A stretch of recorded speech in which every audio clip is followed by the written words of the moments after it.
দনইন্দ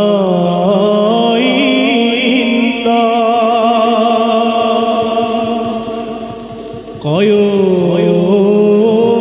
পৰ বেখহৰি হে হয়াৰে সঙ্গে চলে দেব দেখি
দেবতা মণ্ডলী দেবৰাজ সঁচাই সৌভাগ্যৱান আমি ত্ৰিজগতৰ মধ্যত জন্ম ধৰিলো ঋষিৰ আশ্ৰম কিন্তু ভাগ্য বলে লভিলো স্বৰ্গপুৰ সৰ্বৰূপ সৰ্বসুখ বিজড়িত এই অপূৰ্ব স্বৰ্গপুৰ বিধাতাৰ এই অপূৰ্ব সৃজন ইয়াতেই আমি দেৱগণে মহাসুখেৰে কটাইছো সত্য কথা দেবৰাজ মহাভোগী দেবতাই ভাগ্যৰ বলে লভি অধিকাৰী নিজৰ মহাসুখেৰে কটাইছে জীৱন কিন্তু হিংসুক দৈত্য দানৱগণ এই কথা বুজিবলৈ অসমৰ্থ আজি দেবৰাজ চাৰিত্ৰিক শ্ৰেষ্ঠতাৰ বাবে আমি দেৱগণে লভিছোঁ এনে সুখৰ জীৱন ভগৱন্তৰ কৃপাত সেয়েহে হিংসা কপট ভাৱ পৰিহাৰ কৰি সৰ্বদা মিত্ৰবধ থাকিব লাগে দৈত্য দানৱৰ সবে সূৰ্যদেৱ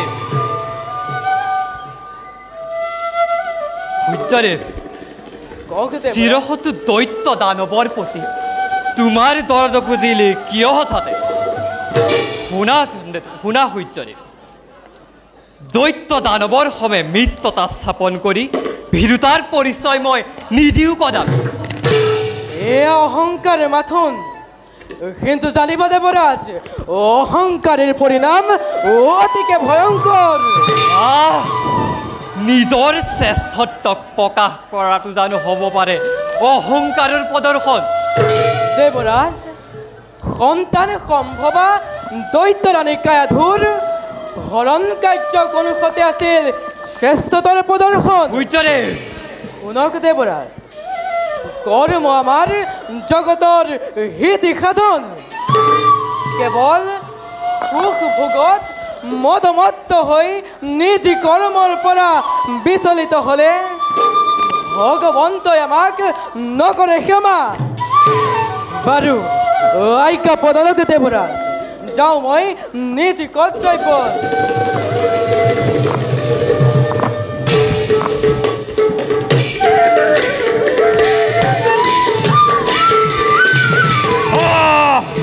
অপমান অপমান অপমান ঘোৰ অপমান লভিলো হঠাতে সাৱধান সূৰ্যদেৱ এই অপমানৰ নিশ্চয় লম প্ৰতিশোধ শুনা চন্দ্ৰ কওক দেৱৰাজ।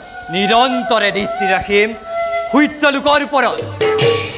লোভিলে সূৰ্যৰ কোনো এক দুৰ্বলতাৰ সম্ভেদ ভুল প্ৰতিশোধৰ কাহিনী কৰিম ৰচনা। এতিয়া ব'লা। বলক দেৱৰাজ।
মাতৃত্ব প্ৰাপ্তি এক শ্ৰেষ্ঠ দান, কিন্তু যেতিয়াই পতি ধৰ্ম আৰু মমতাৰ মাজত দ্বন্দ্ব উপজে, তেতিয়াই নাৰীয়ে লাভ কৰে মনত যাতনা দাৰুণ।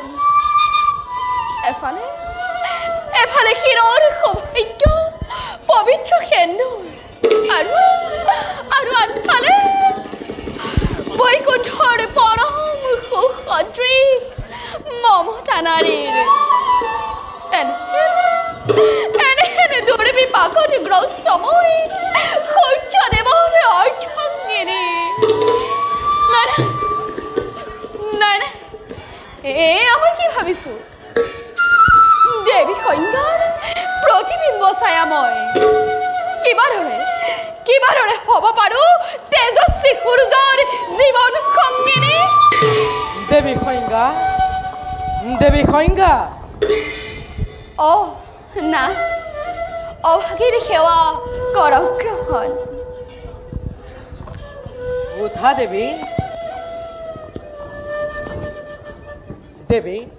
নাথ, সমগ্ৰ জগতৰ আলোকদাতা মই সৌৱা চোৱা দেৱী অন্ধকাৰৰ আচল ভেদি প্ৰবাহিত হ'ব ধৰিছে মোৰে জ্যোতি জ্যোতিষ্মান হ'ব ধৰিছে সমগ্ৰ সৃষ্টি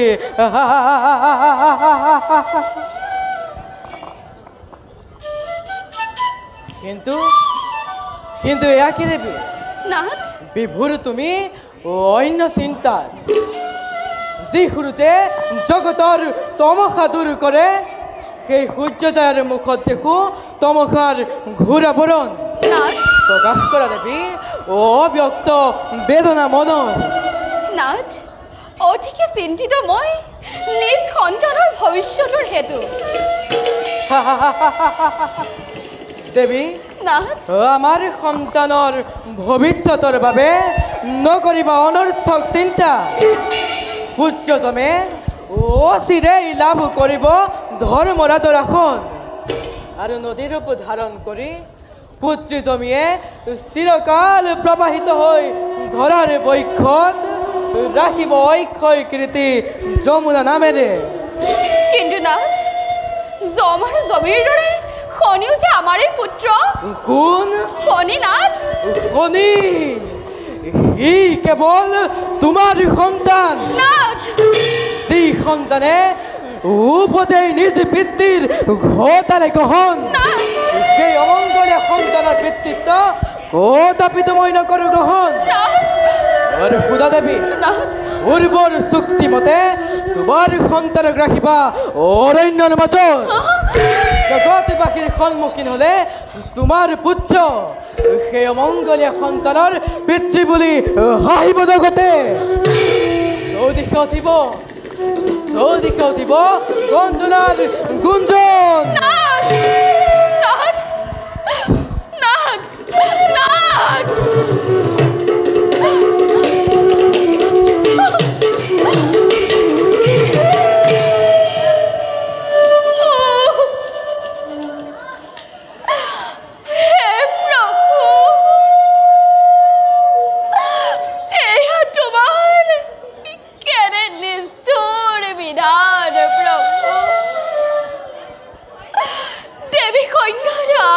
অনুক্ৰমে প্ৰতিবিম্ব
মায়াৰ নন্দনময় খনি জননীৰ আদেশ অনুক্ৰমে এই অন্ধকাৰ অৰণ্যতে পশু পক্ষীগণৰ ক্ৰমে মোৰ বসতি।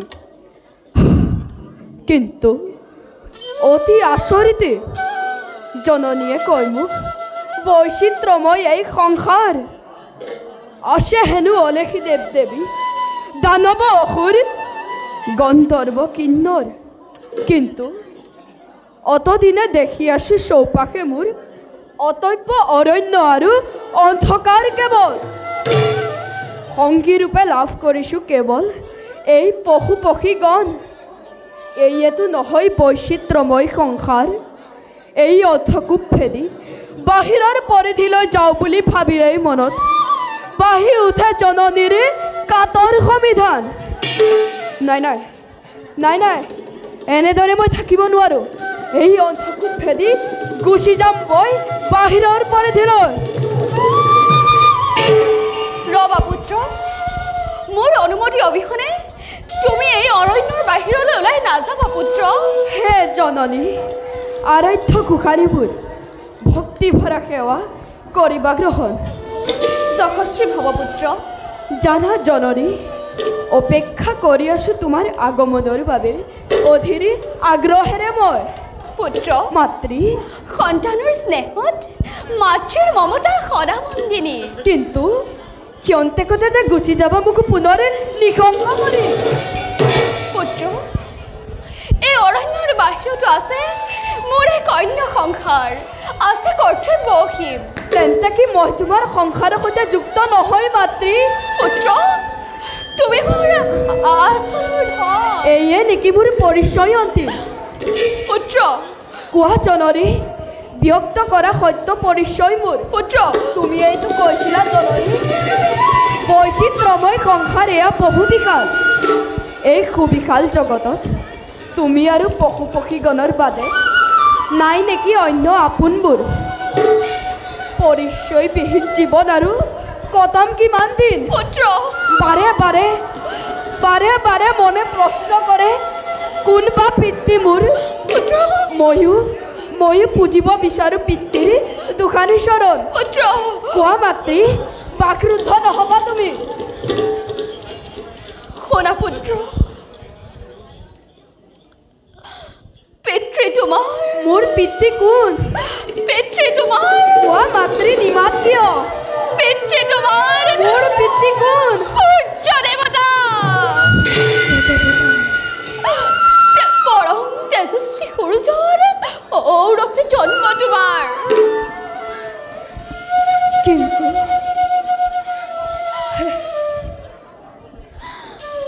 মাতৃ, অকস্মাতে প্ৰাণত ঘটালা বিপ্লৱ। ব'লা জননী, লৈ ব'লা মোক পিতৃৰ সমীপে। পুজিম গৈ তেওঁৰ চৰণ যুগল, থাকি পিতাৰ ছায়া সত্ৰত ধন্য কৰোঁগৈ নিজৰ জীৱন। ব'লা মাতৃ। কিন্তু পুত্ৰ, জননী, যদিও পুত্ৰ তুমি দেৱ সূৰ্যৰ, তথাপিও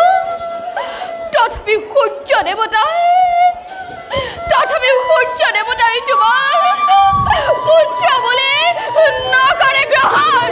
মাতৃ, অৰ্খিব মাতৃ, তুমি এইবাৰো কোৱাচোন জননী, কিবা দৰে এক পিতৃয়ে নিজ পুত্ৰক নকৰে স্বীকাৰ? এই দাৰুণ সত্য পুত্ৰ। ইয়াৰ আৰুতো আছে এক অন্য কাহিনী। উপজি তুমি বক্ৰ দৃষ্টি নিক্ষেপ কৰিছিলা তব পিতৃৰ ওপৰত। ক্ষণিকতে সূৰ্যদেৱৰ ঘটিছিল গ্ৰহণ। লভিছিল অপমান ঘোৰ। মাতৃ, তেতিয়াই প্ৰতিজ্ঞা কৰিছিল কঠোৰ। যি পুত্ৰই কি মাতৃ? উপজেই নিজ পিতৃৰ ঘটালে গ্ৰহণ। সেই পুত্ৰই কি? সেই পুত্ৰই কি মাতৃ? সেই পুত্ৰৰ পিতৃত্ব সূৰ্যদেৱে কদাপি নকৰে গ্ৰহণ। পিতৃৰ বাবে বঞ্চিত হওঁ যদি মই পিতৃষ্টে অমৃতৰ পৰা সেই বক্ষ দৃষ্টি কেৱল অভিশাপ মাথোন দুৰ্ভাগ্য মোৰ বাবে পুত্ৰ মাতৃ নালাগে নালাগে এনে দুৰ্ভাগ্য মোক অভিশাপ নহয়তো জীৱ কৰ্মফল প্ৰদানৰ বাবে তোমাৰ জন্ম স্বয়ং বিষ্ণুৱে তোমাৰ জন্মৰ সময়তে ইয়াকেই কৈ গ'ল গতিকে তুমি অপেক্ষাৰে ৰোৱা পুত্ৰ উচিত সময়ত সকলো বুজিবা ভালদৰে শুনা জননী পুত্ৰ জগতৰ হিতৰ বাবে যদিহে লভিলো বক্ষ দৃষ্টি চক্ষু যুগলত বিধিৰ বিধান বুলি এই সত্যকে মই কৰিলোঁ গ্ৰহণ তুমি যোৱা জননী পালন কৰাগৈ ভাজ্য ধৰ্ম তোমাৰ পুত্ৰ মাতৃ ধন্য ধন্য পুত্ৰ শত ধন্য মোৰ গৰ্ভ ভাগ্য বলে লভিলো তুমি হেন পুত্ৰ ৰতন এতিয়া মই যাওঁ